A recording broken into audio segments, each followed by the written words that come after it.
Hello everyone, SMA Watts here, and we're going to do a deck tech on the deck I played today in Classic Heirloom, which is Astral Slide. Featuring, of course, Astral Slide and, in my opinion, the more important, Lightning Rift. So, let's go over what these cards do in case you aren't familiar with this, because you weren't playing Magic during the period when this was a thing. I wasn't, but it's a very interesting deck. Alright, Astral Slide, whenever a player, so any player, cycles a card, you may exile target creature. If you do, return that card to the battlefield under its owner's control at the beginning of the next end step. So basically, you can use it to prevent creatures from attacking or flicker things out so that if you have a creature in play, it survives Wrath, it destroys tokens. But the main function of it basically is it forces your opponent to overcommit to the board so that you can then Wrath and then establish control. Right, the other card we have is Lightning Rift. Lightning Rift is whenever a player cycles a card, you may pay 1 mana. If you do, Lightning Rift deals 2 damage to our creature or player. So it basically turns all of your cycling spells into very, very inefficient burn spells. Well, inefficient mana-wise. They're very efficient card-wise since they don't cost a card. Right, Spirit Cairns is not a typical include.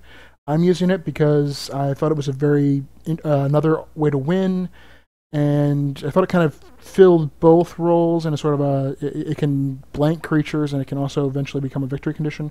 It's whenever a player discards a card. Important. It's discards, not cycles. So this actually, if you have mana open and your opponent goes to like forbid with buyback, you get a bunch of you can get a bunch of tokens. You may pay 1 white mana. Sort of the drawback of it is it is color intensive, and put a 1/1 flying spirit token into play. I'm not sure this was worth including. I ran 4 Lightning Helixes because I wanted early game interaction, and Lightning Helix did double duty of keeping me alive against very aggressive decks as well as being removal. Basically, I considered this being just Lightning Bolt, but I figured there's very little times in which I'm going to be able to cast for 1 red and not pay the extra white. And there's very few decks that I want to Lightning Bolt something that I don't also need to buffer my life total. Day of Judgment, very standard, sweep the board. Elixir of Immortality. One of the problems with slide decks is they have an enormous velocity. Like, they go through their deck very, very, very quickly. So you're kind of playing against this clock of eventually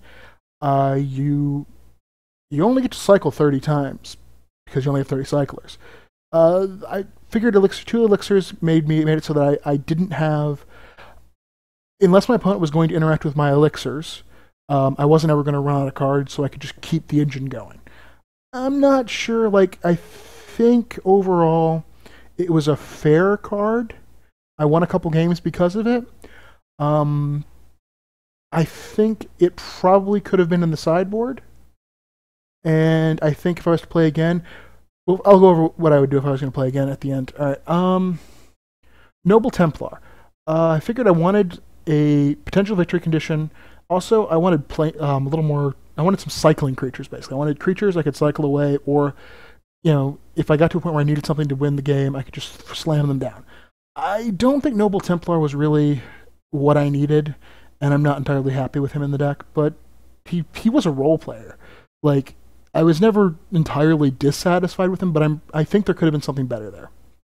Eternal Dragon, maybe should have been 3 of them, but you don't really need 2. But having 1's super useful, because if you get to that very late game stage when you can start plane cycling it, and then pulling it back, and basically every other turn kind of using it to just sort of get ahead with your various cycling triggers, it can be huge. Decree of Justice, there should have been more on the sideboard. This is an incredibly powerful card that enables you to, because you're playing a very creature-light strategy, generally your opponent's going to, if they decide to hang on to, mass removal, it's not that great against you. It is always going to be card disadvantage, even if they're killing 7 or 8 tokens, because you never pay cards for your tokens. All your tokens are created just incidentally. So that's one of the reasons I like Decree. Solar Blast, Um, is a very solid card. A little color intensive for my taste, but it enables your Lightning Rift to kill 3 toughness creatures because it can also do 1. Um, it for 4 mana can just go upstairs if you really need it to. Like if you don't have the ability to. Very rarely are you actually gonna like you have if you don't have Lightning Rift on the table, you might cast it. But if you have Lightning Rift on the table, there's no reason to ever cast it. You just cycle it, pay the extra 1 into Lightning Rift, and do the 3 that way. Slice and Dice is one of the reasons this deck can just destroy very aggressive decks. Like if they're playing a lot of 1 toughness creatures, they might just walk into your turn 3, sweep the board of any 1 toughness creatures, draw a card. Or Starstorm, which does the exact same thing. Doesn't draw a card, but also cycles. Potentially, I should have maybe the mix between Slice and Dice and Starstorms. I'm not 100% sure I have the right mix going there. Main deck, 1 scrap, 1 clear. I probably should have had more in the sideboard just to have the option, like when I played against enchantment heavy or artifact heavy decks. Land mix is also a little bit hard to get the exact pin down because you want the cycling lands come into play tapped, but you need the cycling lands to cycle late game. But you really want the basic lands early. Like you want to play a cycling land like turn 1, and then you want to have like 2 basic lands to get you to be able to play your 2 drops and 3 drops on time, and then you can afford to start dropping lands into play on tapped unless you really need a Dead Judgment. So that's the main deck. The sideboard was I didn't sort it. The sideboard was a lot of hedges. Like you can tell, there's a lot of things that seem to be just a mix of things that are in the deck that we didn't make the main deck. Okay, so Aura of Silence. I was debating about what I wanted to play as my enchantment removal. And I figured Aura of Silence is kind of nice because it is an enchantment. You can play it ahead of time. And it also, against, if they're playing in Artifact Ramp, if you can get it out before they start ramping, it kind of throws a wrench in their strategy. 2 more Spirit Cairns. If I wanted to go with the token route, I could slide in more Spirit Cairns. Set Lightning Rift. Okay, the Lightning Rift and Slide, there should have been 4 in the main deck. I didn't realize how good having more than 1 of these actually is. Like, having 4 Lightning Rifts isn't great because that's a lot of mana, but if you have 6 mana, having 4 Lightning Rifts is fantastic. You can just be like, 2 pay 2, cycle, deal 8 to you. So, like, there is no such thing as drawing too many of these cards. I mean, I suppose Astral Slide's a little bit less awesome in 4, but it's still good. Like, 1 and 2 is still fantastic. Like, 2 Astral Slides just basically blanks aggro. So these should have been in the main deck. The 4th Slice and Dice over perhaps one of the Starstorms in the main deck. The Lightning Bolts were... I actually ended up using them in a way different than I initially intended. I initially intended them to be like, if I needed to interact very quickly against my opponents, I figured Lightning Bolt would be the card to bring in. What I actually found is that against decks that I needed to be the beatdown, like I needed to kill them before they just got out of my reach, then I'd bring in Lightning Bolt to speed up my clock, which is weird, but I'm very glad I had them in my sideboard. And Nihil Spellbomb, I knew that Psychotog decks are a thing. People are playing Psychotog. Nihil Spellbomb is a one-sided wipe the graveyard. It can very easily neuter the Tog. I mean, you can Nihil Spellbomb, empty their graveyard, they'll probably grow Psychotog up at the end of their turn, and then you untap and you just bolt it. And then they have to like pitch, a bunch of cards to save it, and they're just miles away from killing you. Whereas before they might have had like 7 or 8 cards in their graveyard and been like, well, if I can get it for one more turn, just like Spellbomb you. All right, so that's where we're at. Now, if I was to play the deck again, I would definitely increase my land count. I'd probably go up to 25 or 26 lands. I'd probably splash green.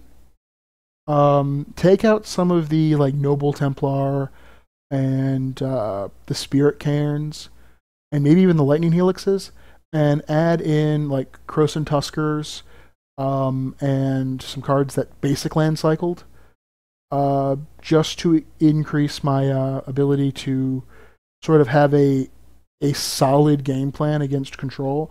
And since this deck is hyper vulnerable to mill, I could then bring Blessing into my sideboard, and it's really hard for a mill deck to beat Gaia's Blessing, because they just mill it over and it all goes back. So that was kind of like, I enjoyed playing the deck up to a point. For the upside of this deck, you're never, like, you are much less at the mercy of, your draws. Your draws are very smooth because you have a lot of cycling, you have a lot of redundant cards, a lot of cards that do the exact same thing. So it's very consistent. But it's very taxing to play. There's a lot of triggers, there's a lot of decision making, there's a lot of how do I, sorting your play, like how do you stack the triggers correctly? How do you, like if I have two things to cycle, which order do I cycle them in? Is there a way in which I can, like if you have like 4 cards to cycle, it's like, all right, so I can cycle 2 of them this turn. But is there a way in which I can make like if I cycle the wrong 2, does it prevent me from cycling like 2 again next turn? There's a lot of play to the deck, and there's a lot of decisions, and there's like you never get a turn where you're just like, oh, well, the turn, like the only time you ever like, oh, is if you're just hellbent, your hand's gone, and you draw basically, and you're like, well, either you probably just play it and say go. Eternal Dragon's really good in the late game for that situation where you're like, well, I'm hellbent, I guess I'll just inventory my upkeep, regrow dragon, because there's very little downside to it. So yeah, I highly recommend the deck if you like very, very grindy, very decks that reward you for playing well, but punish you for playing poorly, because this deck also just eats the clock. Yeah, like if you're going to play this, I do recommend make sure you know exactly what every card does. Play a couple of solitaire games just to get used to how the triggers work, because you're going to eat up like a lot of time just fiddling around with the triggers.